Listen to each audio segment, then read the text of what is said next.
تھے۔ اور قرآن نے آگے بڑا خوبصورت جملہ کہا وَكَانَ أَبُوهُمَا صَالِحًا، نبی تو چلا گیا لیکن بچوں کا باپ صالح تو وہی تھا۔ وہ بستی بھی بچی تو کسی صالح کے صدقے بچی، کسی نیک کے صدقے بچی۔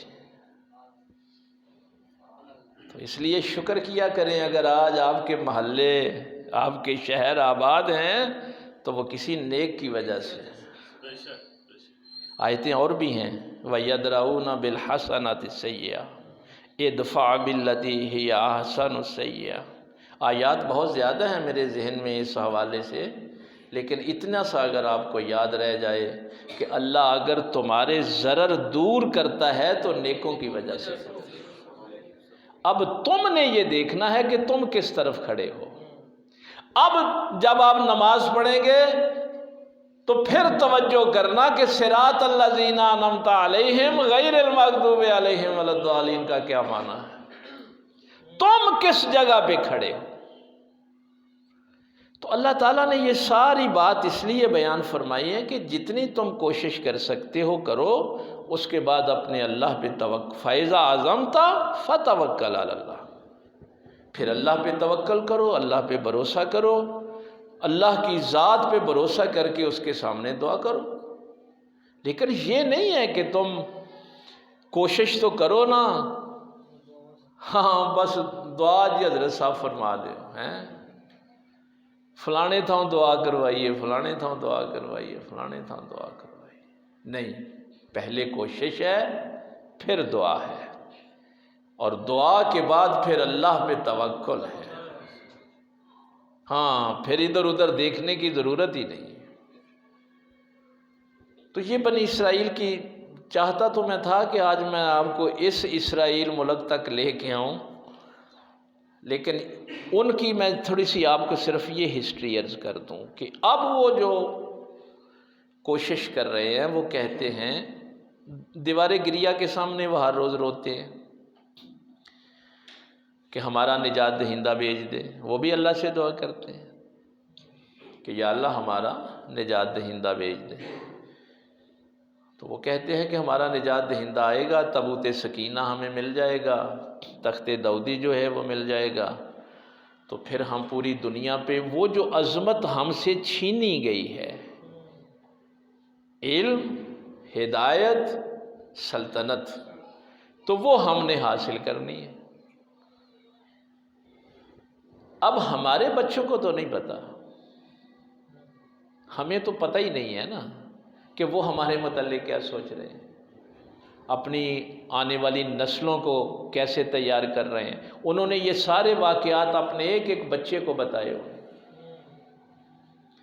اور اب وہ جو کہتے ہیں نا کہ ہم نے مدینے تک جانا ہے، وہاں ان کا ٹارگٹ چھوٹا نہیں ہے، وہ کہتے ہیں ہمیں پہلے مدینے سے نکالا گیا، پھر خیبر سے نکالا گیا، ہم نے اپنی وہ بستیاں واپس لینی ہیں۔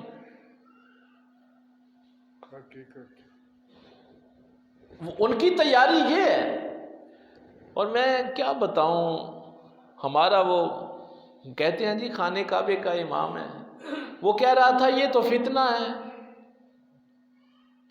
اپنے حکمرانوں کی بات مانو۔ ہائے ہائے ہائے، تم نے اللہ کو اپنا الہ مانا ہے یا امریکہ کو اپنا الہ مانا؟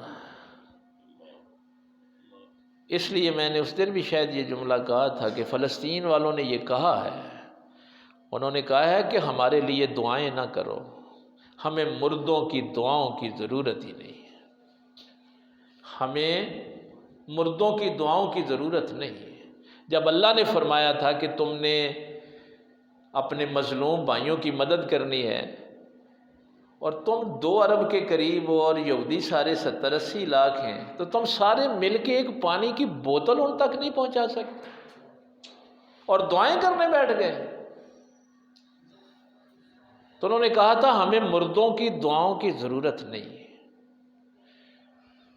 اور یہ میرے نوجوان بچوں نے تو وہ ویڈیو دیکھی ہوگی، اب وہاں پہ دوائی بھی نہیں ہے، پانی بھی نہیں ہے، خوراک بھی نہیں ہے، ظلم و تشدد اتنا ہے کہ وہ بچے کی وہ مجھے دکھا رہے تھے ایک دوست کہ وہ ڈاکٹر کہتا ہے کہ وہ سن کرنے والی دوائی نہیں ہے تو تیرا جو زخم ہے اس کو سینا ہے. تو وہ بچہ کیا کہہ رہا ہے آگے سے؟ تو کہتا ہے ڈاکٹر صاحب کوئی بات نہیں، میں قرآن کی تلاوت شروع کرتا ہوں، میرا زخم سینا شروع. ہم ان کے لیے دعا کریں گے؟ میرا یہ ایمان ہے کہ میں قرآن کی تلاوت کروں گا تو مجھے یہ سوئی جو ہے یہ تکلیف نہیں پہنچائے گی. پوچھا اگلے دن ایک بندے نے، انہوں نے کہا یار تمہارے گھروں سے 10 جنازے اٹھے ہیں، چھوڑ دو اس زمین کو. وہ بھی تو یہی کہہ رہے ہیں کہ غزہ کو، بیت المقدس کو خالی کرو، چھوڑ دو. وہ کہتے ہیں سارے بھی مر جائیں، اس زمین کو کیسے چھوڑیں جس زمین پہ ہمارے محمد کے قدم لگے ہیں. یہاں سے معراج ہوئی تھی، حضور کے قدم مبارک لگے، اس زمین کو ہم چھوڑ دیں؟ اس لیے انہوں نے کہا ہے کہ آج ہمیں پتہ چلا ہے کہ ہم مغلوب نہیں تھے، تم سارے مغلوب ہو جو کہتے ہو ہم آزاد ممالک ہیں، اس لیے کہ تم اپنی مرضی سے کوئی بات نہیں کر سکتے. اس لیے ہم اپنے لیے کافی ہیں، ہمیں مردوں کی دعاؤں کی ضرورت ہی نہیں ہے. اگر تم سارے کروڑوں میں 1 ارب 90 کروڑ مل کے ایک پانی کی بوتل وہاں نہیں نہ پہنچا سکتے تو نہ دعائیں کریں ہمارے لیے. اس لیے میں اپنے بچوں سے بھی کہتا ہوں کہ ذہنی طور پہ تیار رہا کریں، جہاد کے لیے تیار رہا کریں. اگر آج ہی جہاں سے بات شروع ہوئی تھی کہ ہمارے امام مہدی تشریف لائیں تو ہم ذہنی طور پہ تیار تو ہوں نا. ہمارے بچوں کو تیار رہنا چاہیے، ہمیں تیار رہنا چاہیے ذہنی طور پہ کہ جب امیر مقرر ہو جائے گا. یہ تو دنیا کے ظاہر ہے جس نے دنیا کی دولت بچانی ہے اس کو کیا پتہ جہاد کیا ہے. جاہدوا باموالہم وانفسہم، اپنے مالوں سے بھی جہاد کرنا ہے، جانوں سے بھی جہاد کرنا ہے. تو کوشش کریں کہ اللہ تعالیٰ نے یہ جو اصول اور طریقے آپ کو بتائے ہیں، ہدایت کے لیے کوشش کرتے رہیں، قرآن کے لیے کوشش کرتے رہیں، اور جہاد کے لیے ذہنی طور پہ تیار رہیں. اللہ تعالیٰ عمل کی توفیق دے. وآخر دعوانا الحمدللہ. اللہم صلی علی سیدنا مولانا محمد وعلی آل سیدنا مولانا محمد وبارک وسلم. یا ذا الجلال والاکرام، یا ارحم الراحمین. اے عرش عظیم دے مالک، یا پروردگار عالم، مولا کریم ساڈا یہ بیٹھنا خالصتاً تیری رضا واسطے سی. ساڈا یہ بیٹھنا اپنی بارگاہ وچ قبول فرما. الہ العالمین انہاں ساریاں دوستاں دی حاضری اپنے دربار وچ قبول فرما. انہاں دا آنا جانا بابرکت فرما. مال و جان دے اندر، کاروبار دے اندر خیر و برکت عطا فرما. عالم اسلام نو استحکام عطا فرما. ساڈے ملک دی حفاظت فرما.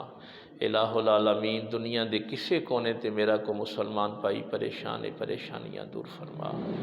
الہ العالمین نبی پاک صلی اللہ علیہ وسلم دی رحمت دے صدقے ساڈیاں بچیاں نو سرکار دے دین دا نوکر تے خادم بنا. ساڈیاں بچیاں نو سیدہ فاطمہ تو زہرا دیاں خادمہ بنا. الہ العالمین انہاں ساریاں دوستاں دی دنیا میں بہتر فرما، آخرت بھی بہتر فرما. رب اغفر وارحم وانت خیر الراحمین.